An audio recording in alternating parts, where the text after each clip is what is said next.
মুর্শিদ চন্দ্রপুরী বলেন, বাবারে ওই কলবটা পাক আর পবিত্র করার জন্য এই তরিকায় নকশবন্দিয়া মুজাদ্দিদিয়া গ্রহণ করতে হবে।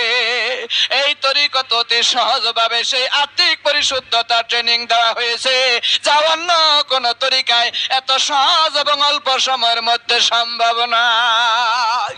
সেই আত্মিক পরিশুদ্ধতা গ্রহণ করা দরকার আছে কি নাই? ভাইরা আমার, এটা কি চন্দ্রপাড়া পিসাবের বানানো কথা কিনা, নাকি কোরআন ও হাদিসের কথা একটু আলোচনা করা দরকার। আত্মিক পরিশুদ্ধতা সম্পর্কে আমার আল্লাহ পবিত্র কালামে পাকে ঘোষণা করেন, কাদ আফলাহা মান তাযাক্কা। আল্লাহ বলেন, যারা পবিত্রতা লাভ করলো তারাই সফলতা অর্জন করলো। কার কথা? আল্লাহর কথা। আল্লাহ বলেন, কাদ আফলাহা মান তাযাক্কা, যারা পবিত্রতা লাভ করলো তারাই সফলতা অর্জন করলো। এই পবিত্রতা দিয়ে কোন পবিত্রতা? ভাইয়েরা আমার, আল্লাহর নবী বলেন, এই পবিত্রতার দ্বারা মানুষের আত্মিক পবিত্রতার কথা বলা হয়েছে। আলা ইন্না ফিল জাসাদে মুদগাতান ইযা সালুহাত সালুহাল জাসাদু কুল্লুহু ওয়া ইযা ফাসাদাত ফাসাদাল জাসাদু কুল্লুহু আলা ওয়া হিয়াল কলব। আল্লাহর নবী বলেন, মানুষেরে এই দেহের ভিতরে একটা গোশতের টুকরা আছে, ওই গোশতের টুকরা যদি পাক আর পবিত্র হয়, এই 3.5 হাত দেহ রাজ্য পাক আর পবিত্র হয়। ওই গোশতের টুকরা যদি না পাক থাকে, অপবিত্র থাকে, এই 3.5 হাত দেহ রাজ্য সমস্তই না পাক আর অপবিত্র থাকে। এই কারণে বাইরা অপবিত্র থাকার কারণে আমরা পবিত্র সত্তার সন্ধান লাভ করছি না। আত্মিক পরিশুদ্ধতা ব্যতি রেখে কোনো মানুষ আল্লাহ আল্লাহ রসুলের সাথে সম্পর্ক তৈরি করতে পারে না। পারবে? ভাইয়েরা আমার, কোথায় গিয়ে আল্লাহকে তালাশ করব, কোথায় গেলে আল্লাহকে পাবো? ঠিকানাবিহীন অবস্থায় তালাশ করে আল্লাহকে পাওয়া যাবে না। আল্লাহ কোরআনে পাকের মধ্যে তাকে পাওয়ার ঠিকানা জানাইয়া দিছে।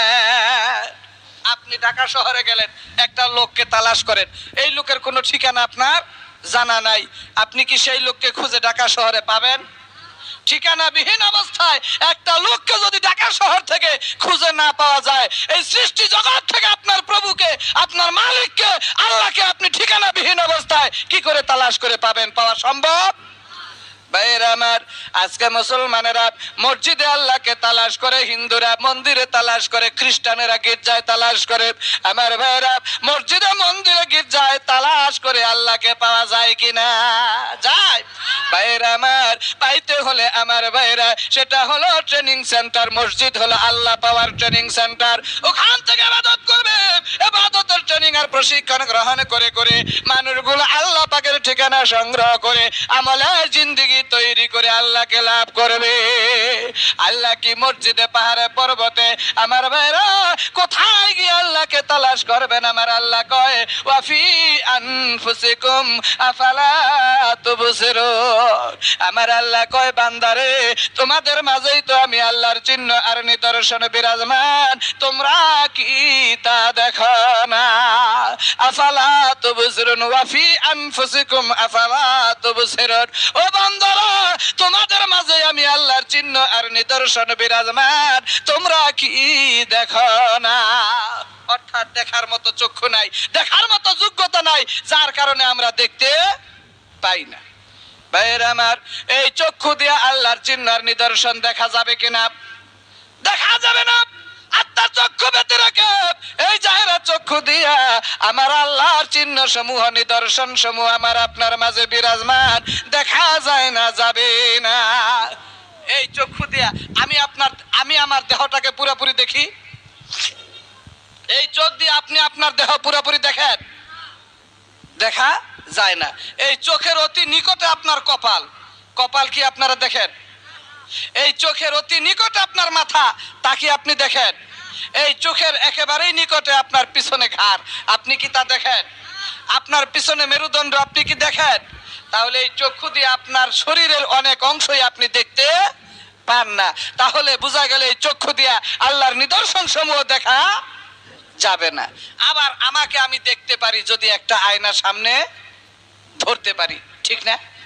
আবার আয়নার পিছনে যদি পারদ না থাকে, তাহলে ওই আয়নায়ও দেখা যাবেন, আসতেছি পরে আলোচনায়। ভাইয়েরা আমার, আমার নিজের এই জাহেরা দেহটাকে এই চক্ষু দিয়ে আমি দেখতে পারি না, কেমন করে এই চক্ষু দিয়ে আল্লাহকে দেখবো? এই জন্য আমার আল্লাহ পবিত্র কালামে পাকে ঘোষণা করে দিয়েছেন, লা তা'মাল আবসারু ওয়ালাকিন তা'মাল কুলুবিল্লাতী ফিস সুদূর। আমার আল্লাহ কয়, বান্দারা, ও দুনিয়ার মানুষেরা, এই চক্ষু যাদের অন্ধ তারা অন্ধ নয়, প্রকৃত অন্ধ নয়, বরং দিলের চক্ষু যাদের অন্ধ হয়ে গেছে তারাই হলো প্রকৃত অন্ধ। মান কানা ফি হাযিহি আ'মা ফাহুয়া ফিল আখিরাতি আ'মা। আমার আল্লাহ কয়, এই দিলের চক্ষু যাদের দুনিয়ার জমিনে অন্ধ রইলো, আখিরাতেও তারা অন্ধ হয়ে উঠবে। কাজেই মাওলা দিদার তাদের নসিব হবে না। এই কারণে আমার ভাইরা, এই দিলের চক্ষু তৈরি করতে হবে, দিলের চক্ষু পয়দা করতে হবে। আত্মিক পরিশুদ্ধতা ব্যতী রেখে আত্মার চক্ষু তৈরি হবে না। আর আত্মার চক্ষু তৈরি না হওয়া পর্যন্ত আমার মাওলা পাকের নিদর্শন আমার আপনার মাঝেই বিরাজমান, তা দেখা যাবে না। ও ভাইরা আমার, এই কারণে আত্মিক পরিশুদ্ধতা লাভ করতে হবে। আমার ভাইরা, আমার আল্লাহ আরো ঠিকানা দিয়ে দেন, বান্দারে আমি আল্লাহ তোমাদের থেকে দূরে নয়, আমি আল্লাহ তোমাদের অতি নিকটে। নাহনু আকরাবু ইলাইহি মিন হাবলিল ওয়ারিদ। আমার আল্লাহ কয়, বান্দা, আমি আল্লাহ তোমাদের গারের শাহরগের চাইতে বেশি বেশি নিকটে। আমার ভাইরা, এই গারের শাহরগের চাইতে বেশি নিকটে যেই আল্লাহ, যেই মাওলা, ওই মাওলাকে তালাশ করলাম না, ওই মাওলাকে খুঁজলাম না, তাই মাওলার সন্ধান মিলে না। ও ভাইরা আমার, কতক্ষণ মাওলা নিকটে থাকে আর কতক্ষণ দূরে থাকে আমার আল্লাহ পর্বত অন্যত্র ঘোষণা করে জানাইয়া দিলেন, ওয়া হুয়া মাকুম আইনামা কুনতুম। বান্দা যেখানে যে অবস্থায় থাকো না কেন, আমি আল্লাহ সর্ব অবস্থায় তোমাদের সাথে সাথেই আছি। ও ভাইরা আমার, যে মাওলার চিহ্ন আর নিদর্শন আমার আপনার মাঝে বিরাজমান, যে আল্লাহ আমার আপনার গারের শাহরগের চাইতে বেশি বেশি নিকটে, যে আল্লাহ সর্ব অবস্থায় আমার আপনার সাথে সাথেই আছেন, ওই মাওলাকে তালাশ করি না, ওই মাওলাকে খুঁজি না, খোঁজার মতো যোগ্যতা নাই, তালাশ করার মতো যোগ্যতা নাই, যার কারণে আমরা ওই মাওলাকে পাই না। আমার রাসূল সাল্লাল্লাহু আলাইহি ওয়াসাল্লাম আরো পরিষ্কার করে মাওলা পাওয়ার ঠিকানা জানাইয়া দিয়েছেন। আমার নবী মুহাম্মদুর রাসূলুল্লাহ সাল্লাল্লাহু আলাইহি ওয়াসাল্লাম হাদিস শরীফের মধ্যে ঘোষণা করেন, কুলুবুল মুমিনিনা আরশুল্লাহ। মুমিন বান্দার কলব হলো মাওলা পাকের আরশ, মাওলা পাকের বসবাসের জায়গা। ওই যেই কলব মাওলা আমার বানাইছেন আমার ভাইরা, যেই কলবটা, যেই দিলটা মাওলা তার কুদরতি হাত দিয়ে বানাইছেন, ওই কলবটাই হলো মাওলার বসবাসের জায়গা। আমার ভাইরা, সেই যোগ্যতা নাই, সেই অবস্থা আমি আপনি হাসিল করতে পারি নাই, যার কারণে মাওলার সাথে যোগাযোগ নাই। আল্লাহ ভাইরা আমার, তাই আমার মুর্শিদ বলেন, বাবারে, ওই অবস্থা যদি তুমি অনুভব করতে চাও, ওই অবস্থা যদি তোমার মধ্যে তুমি ফিরে পেতে চাও, বাবারে, যে ক্ষমতা হারিয়ে ফেলেছো, যে জিনিস হারিয়ে ফেলেছো, তা যদি পুনরুদ্ধার করতে চাও, বাবা এখনো সময় আছে। আত্মা শুদ্ধ আর দিল জিন্দা, নামাজে হুজুরি তৈরি করে নাও। আত্মা যদি শুদ্ধ হয় তোমার দিল জিন্দা হবে, দিল যদি জিন্দা হয় নামাজে হুজুরি হবে, নামাজে হুজুরি যদি হয় তোমার নামাজে মেরাজ হবে, নামাজে মেরাজ যদি হয় আব্দার মাবুদের সাথে যোগাযোগ হবে। তাহলে সেই আত্মা, সেই দিল, সেই কলব আমার আপনার পাকার পবিত্র করা প্রয়োজন আছে কি নাই?